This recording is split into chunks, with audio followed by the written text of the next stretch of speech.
My name is Alma Flor, and I am the author of My Name is María Isabel.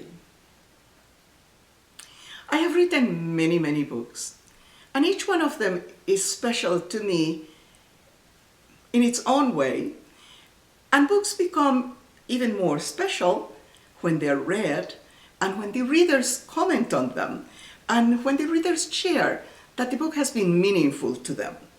And I have innumerable letters of children, many from teachers and some from adults, not necessarily teachers, who have shared to me that the message of this book has been truly important to them.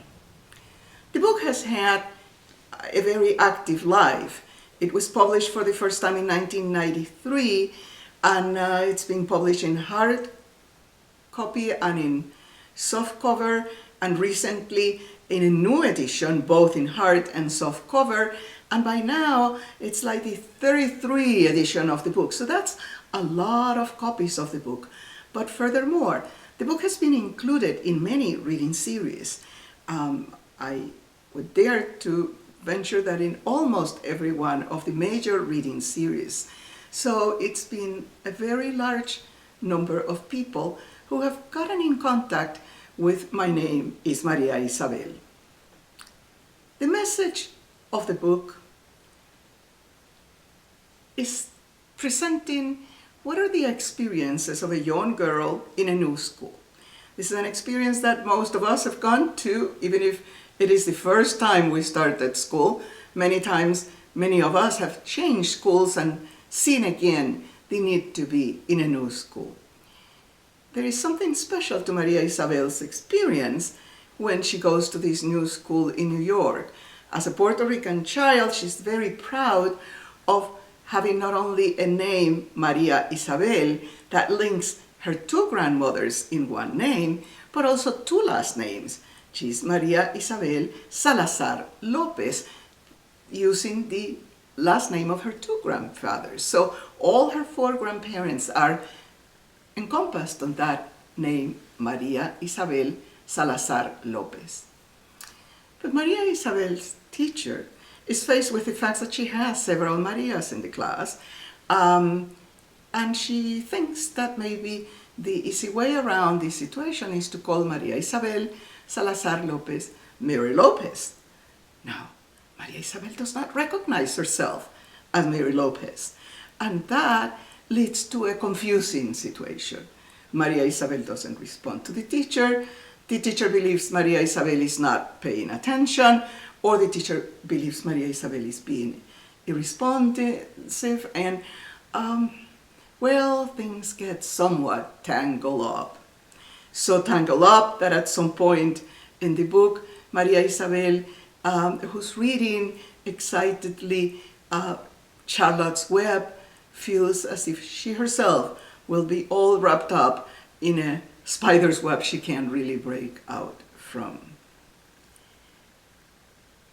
Eventually, there is an opportunity for María Isabel, who is shy and for whom it's difficult to explain verbally to the teacher what is happening, to let her feelings be known to the teacher, who of course then understands, and the whole situation takes a different turn.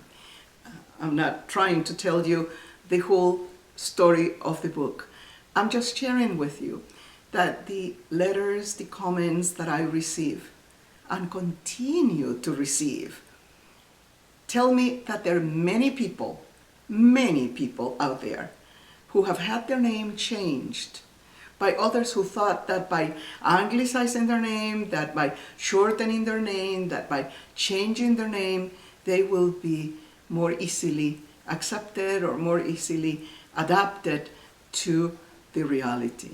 We live in such a rich culture, enriched by the diversity that it contains.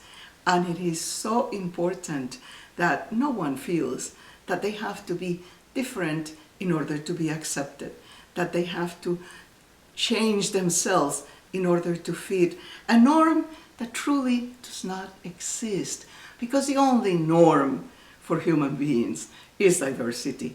is actually the norm for our whole planet. A planet where there is not a tree, but pine trees and coconut trees and cedars and cypresses and oaks. What is a tree? They are all trees. A planet where there is not a flower, because there are roses and carnations and jasmine and gardenias and sunflowers. And what is a flower? They are all flowers. Imagine if we try to define that fish is one of the many fish that populate the ocean. Or what's an insect? Truly, if one word can define our planet, it is diversity. And so with human beings. Each one of us is unique. But that immediate culture, the culture of our home, the heritage of our grandparents, the traditions of our family, those are so important. And when they're not seen for what they are and not valued for what they are, there is unnecessary pain derived from that. Children of different ages read My Name is María Isabel. Boys as well as girls read María Isabel. And it's extraordinary to see how close they feel to this character. Books are an invitation for each of us to look into ourselves. True reading happens not when we are able to repeat the words of the author, not when we are able to say what the author says. True reading happens when we interact with what we're reading, when the reader is as important as the text, and the reading can compare him or herself with the characters in the book, one's experiences with those expressed by the author. When the reader begins asking questions, albeit silently, of what does this mean? Is this possible? Is this frequent? Is this truthful? Is this generous? Is this kind?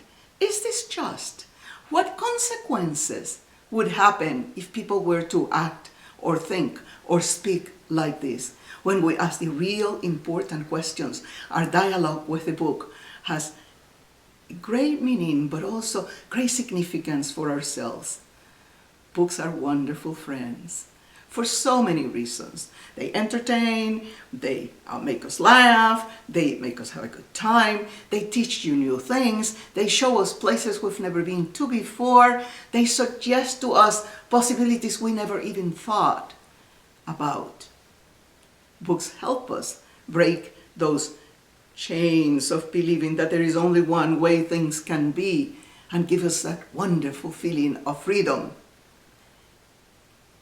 But above all, books are an invitation for us to get to know ourselves better, to get to know our fellow friends, our fellow classmates, our fellow neighbors better.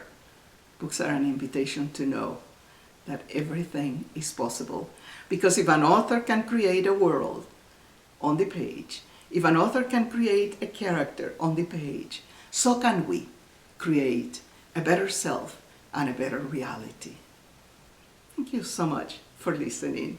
And always know that I am delighted to hear from any reader or anyone interested in what I write. And you can contact me easily by going to www.almaflorada.com. Oh, I said it in Spanish. Well, I'll say it in English now. www.almaflorada.com. Muchísimas gracias. Thank you so much.